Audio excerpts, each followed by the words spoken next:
நண்பர்களே, கடந்த 2 நாட்களாக சவுதி அரேபியாவின் நிலைமை ஒரு கனவுக்கு குறைவானதல்ல. பல தசாப்தங்களாக தனது எண்ணெய் மற்றும் டாலரின் வலிமையால் ஒட்டுமொத்த உலகிற்கும் தலைவணங்கிய சவுதி அரேபியா இன்று இந்தியாவுக்கு தலைவணங்குகிறது. இது ஒரு எளிதான விஷயம் அல்ல. வளைகுடா நாடுகள் ஒரு காலத்தில் புலம்பெயர்ந்த தொழிலாளர்கள் மற்றும் எண்ணெய் வாங்குபவர்களுக்கு மட்டுப்படுத்தப்பட்டதாக கருதப்பட்ட அதே இந்தியா இதுதான். ஆனால் இப்போது நிலைமை முற்றிலும் மாறிவிட்டது. பிரதமர் நரேந்திர மோடியின் தலைமைத்துவ திறன் மற்றும் அவரது ஆக்ரோஷமான வெளியுறவு கொள்கை ஆகியவை சவுதி அரேபியாவை அதன் பெருமையை கைவிட்டு இந்தியாவின் உதவியை நாட வேண்டிய கட்டத்திற்கு கொண்டு வந்துள்ளன. நண்பர்களே, முதலில் உங்கள் அனைவரிடமிருந்தும் நான் ஒரு சிறிய வேண்டுகோள் விடுகிறேன். நீங்கள் இன்னும் எங்கள் சேனலுக்கு சந்தா செலுத்தவில்லை என்றால் உடனடியாக அதை செய்து மணி ஐகானை அழுத்தவும். இதனால் உள்நாட்டிலிருந்தும் வெளிநாடுகளிலிருந்தும் இது போன்ற பெரிய மற்றும் பரபரப்பான செய்திகள் முதலில் உங்களை சென்றடைகின்றன. கடந்த 48 மணி நேரத்தில் இந்தியாவிற்கும் சவுதி அரேபியாவிற்கும் இடையே நடந்த சம்பவங்கள் வரலாற்றின் ஒரு பகுதியாக மட்டுமல்லாமல் வரவிருக்கும் உலக ஒழுங்கின் தோற்றத்தையும் மாற்றப் போகின்றன. செய்தி ஒரு அதிர்ச்சியூட்டும் முடிவுடன் தொடங்குகிறது. சவுதி அரேபியாவிலிருந்து திடீரென 300க்கும் மேற்பட்டோர் இந்தியாவுக்கு வந்தனர். சரக்கு கப்பல்கள் தங்கள் துறைமுகங்களிலிருந்து திருப்பி அனுப்பப்பட்டன.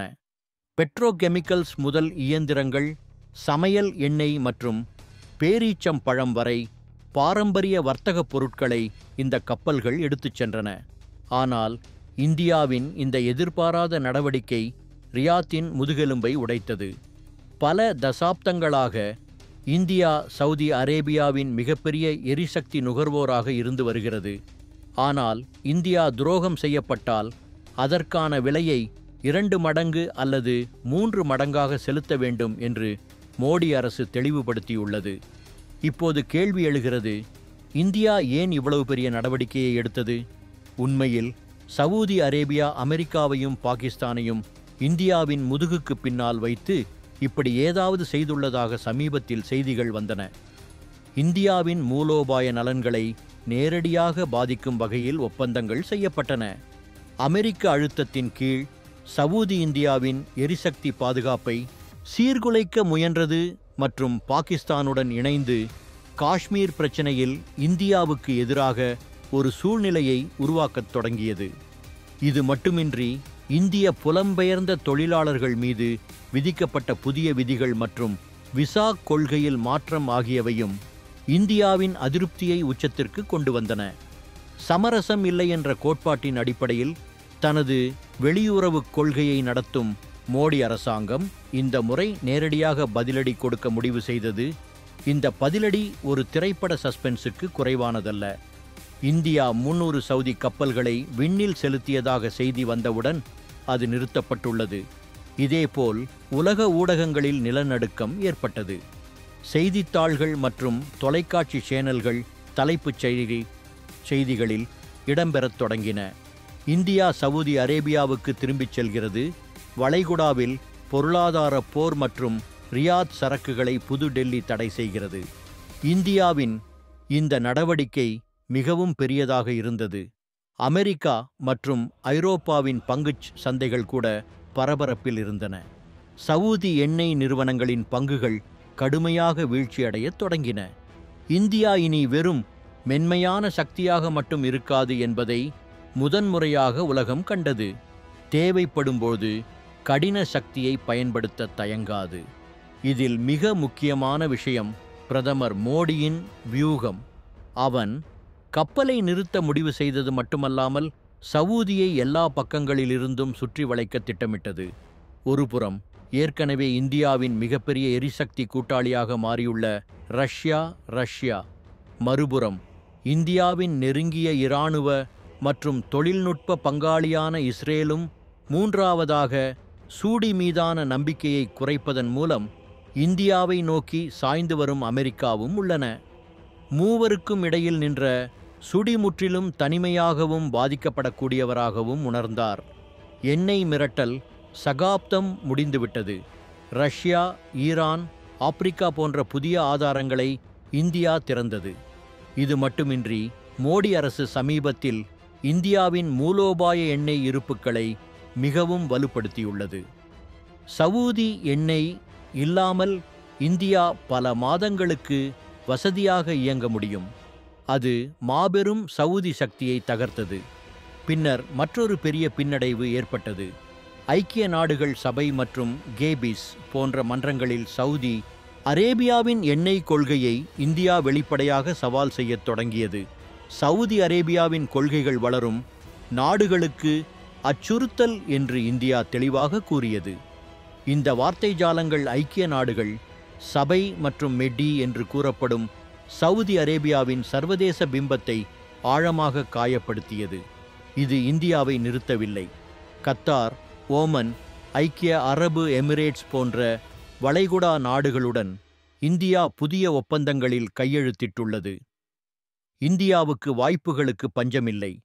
இதன் நேரடி விளைவு என்னவென்றால், சவூதியின் பாரம்பரிய பிடி தளர்த்தத் தொடங்கியது. 48 மணி நேரத்திற்குள் நிலைமை மிகவும் மோசமடைந்தது. இளவரசர் முகமது பின் சல்மான், அதாவது எம்பிஎஸ் பிரதமர் மோடியை அழைக்க வேண்டியிருந்தது. ஆனால் இது சாதாரண அழைப்பு அல்ல.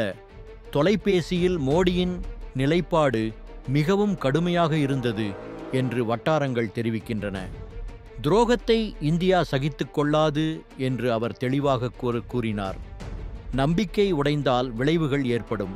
இதைச் சொன்ன மோடி கப்பல்கள் மீதான தடையை நீக்குவதற்கான எந்த அறிகுறியையும் கொடுக்கவில்லை. இந்தியா இப்போது எதிர்வினையாற்றுகிறது என்பது தெளிவாகிறது. இது ஒரு நாடாக அல்ல, நிபந்தனைகளை நிர்ணயிக்கும் நாடாக மாறியுள்ளது. இந்த மோதல் இந்தியா மற்றும் சவுதி அரேபியாவுக்கு மட்டுமல்ல, ஒட்டுமொத்த உலக அரசியலுக்கும் அறிகுறி என்று ஆய்வாளர்கள் நம்புகின்றனர். ஆசியா மற்றும் மத்திய கிழக்கு அரசியலில் இந்தியா இப்போது ஒரு தீர்க்கமான பங்காளராக மாறியுள்ளது. ஒரு காலத்தில் இந்தியாவை சிறியதாக கருதிய சவுதி இப்போது இந்தியாவின் நிபந்தனைகளில் சமரசம் செய்ய வேண்டிய கட்டாயத்தில் உள்ளது. வரும் காலங்களில் இந்த மோதல் எவ்வளவு பெரியதாக இருக்கும் என்பதை பார்ப்பது சுவாரஸ்யமாக இருக்கும். ஆனால் பல தசாப்தங்களாக நினைவில் கொள்ளப்படும் பாடத்தை சவுதி அரேபியாவுக்கு இந்தியா கற்றுக் கொடுத்துள்ளது என்பது நிச்சயம். மோடி அரசின் இந்த உத்தி இந்தியாவை முதுகில் வைத்திருக்கும் அனைத்து நாடுகளுக்கும் ஒரு எச்சரிக்கையாகும். உங்களை குத்த முயற்சிப்பேன். பாகிஸ்தான் மற்றும் சீனாவுடன் சவூதி அரேபியாவின் வளர்ந்து வரும் நெருக்கம் இப்போது அமைதியாக உட்கார்ந்திருப்பது தற்கொலை போன்றது என்று இந்தியாவை நினைக்க வைத்துள்ளது. எனவே மோடி அரசு பொருளாதார, இராஜதந்திர மற்றும் மூலோபாய மட்டங்களில் ஒரே நேரத்தில் 3 மட்டங்களிலும் தாக்குதல் நடத்தியது. இதன் காரணமாகவே இன்று சவுதி அரேபியாவின் நிலை மிகவும் மோசமாகிவிட்டது. அதன் பொருளாதாரம் 10%க்கும் அதிகமாக வீழ்ச்சியடைந்து வருகிறது. இந்தியா கச்சா எண்ணெயை திருப்பித் தந்தது மட்டுமல்லாமல் 5000 பீப்பாய்கள் கச்சா எண்ணெய் ஒப்பந்தத்தையும் ரத்து செய்தது. கோடிக்கணக்கான லிட்டர் கச்சா எண்ணெயை நிராகரிக்கும் இந்தியாவின் முடிவு உண்மையிலேயே வரலாற்று முக்கியத்துவம் வாய்ந்தது. அது பின்னர் சவூதியின் விஷன் 2030 திட்டமும் ஆழ்ந்த நெருக்கடியை எதிர்கொண்டது. ஏனெனில் அதன் முழு மாடலும் எண்ணெய் வருவாயை அடிப்படையாகக் கொண்டது மற்றும் இந்தியா அதன் மிகப்பெரிய வாங்குபவராக இருந்தது. ரஷ்யா, ஈராக், ஆப்பிரிக்கா போன்ற புதிய வாய்ப்புகளை இந்தியா ஏற்றுக்கொண்ட வேகம் இந்தியா இனி எந்த ஒரு நாட்டையும் சார்ந்திருக்கவில்லை என்ற செய்தியை உலகிற்கு அனுப்பியது. இது மட்டுமின்றி பாதுகாப்பு மற்றும் பாதுகாப்புத் துறையில் ரஷ்யா, பிரான்ஸ், இஸ்ரேல் போன்ற நாடுகளுடன் புதிய ஒப்பந்தங்களை மேற்கொண்டதன் மூலம் சவுதி அரேபியாவின் பாரம்பரிய சக்திக்கு இந்தியா சவால் விடுத்தது. இந்த ஒட்டுமொத்த வளர்ச்சியின் தாக்கம் வளைகுடா பிராந்தியத்துடன் மட்டும் நின்றுவிடவில்லை. சுமார் 25 நாடுகள் தங்கள் சமன்பாடுகளை மாற்றத் தொடங்கின. முதலில் தூங்கும் நாடு. அவர்களுடன் நின்றார்கள். இப்போது அவர்கள் இந்தியாவை நோக்கி சாய்ந்துள்ளனர். பன்னாட்டு ஒத்துழைப்பின் வலிமையை வெளிப்படுத்த பிரிக்ஸ், ஷாங்காய் ஒத்துழைப்பு அமைப்பு மற்றும் சர்வதேச எரிசக்தி முகமை போன்ற அமைப்புகளை இந்தியா பயன்படுத்தியுள்ளது. இதன் இறுதி விளைவு என்னவென்றால், சவூதி அரேபியா ஒரு இராஜதந்திர நெருக்கடியில் சிக்கியுள்ளது. அதன் பொருளாதாரம் அழுத்தத்தில் உள்ளது. அதன் சர்வதேச பிம்பம் களங்கப்படுத்தப்பட்டுள்ளது மற்றும் அதன் அரசியல் நம்பகத்தன்மை வீழ்ச்சியடைந்துள்ளது. மறுபுறம், எந்த ஒரு நாடும் தன்னை ஏமாற்ற முயன்றால் அதை சர்வதேச அரங்கில் அம்பலப்படுத்தும் என்பதை இந்தியா நிரூபித்துள்ளது. நண்பர்களே, இந்த செய்தி இந்தியா மற்றும் சவுதி அரேபியாவைச் சேர்ந்தது. இது உறவுகளை பற்றியது அல்ல. நரேந்திர மோடியின் தலைமையின் கீழ் தனது நலன்களை எவ்வாறு பாதுகாப்பது என்று தெரிந்த ஒரு புதிய இந்தியாவின் கதை இது. இதே இந்தியா இனி யாருடைய அழுத்தத்திற்கும் அடிபணியாமல் மற்றவர்களை தங்கள் சொந்த நிபந்தனைகளுக்கு அடிபணிய வைக்கும்படி கட்டாயப்படுத்துகிறது. இந்த அவமானத்திற்கு பிறகு சவுதி அரேபியாவால் இந்தியாவுடனான உறவுகளை மேம்படுத்த முடியுமா? அல்லது வரும் நாட்களில் இந்த மோதல் ஒரு பெரிய வடிவத்தை எடுத்து பொருளாதார போராக மாறும் என்பதுதான் இப்போது மிகப்பெரிய கேள்வி. உங்கள் கருத்து என்ன? கருத்து பெட்டியில் எங்களிடம் சொல்லுங்கள். ஆம், சேனலுக்கு குழு சேர மறக்காதீர்கள். ஏனென்றால் வரும் நாட்களில் நாங்கள் உங்களுக்காக இந்த முழு கதையையும் இணைப்போம். இன்னும் பெரிய வெளிப்பாடுகள் இருக்கும். ஜெய் ஹிந்த்.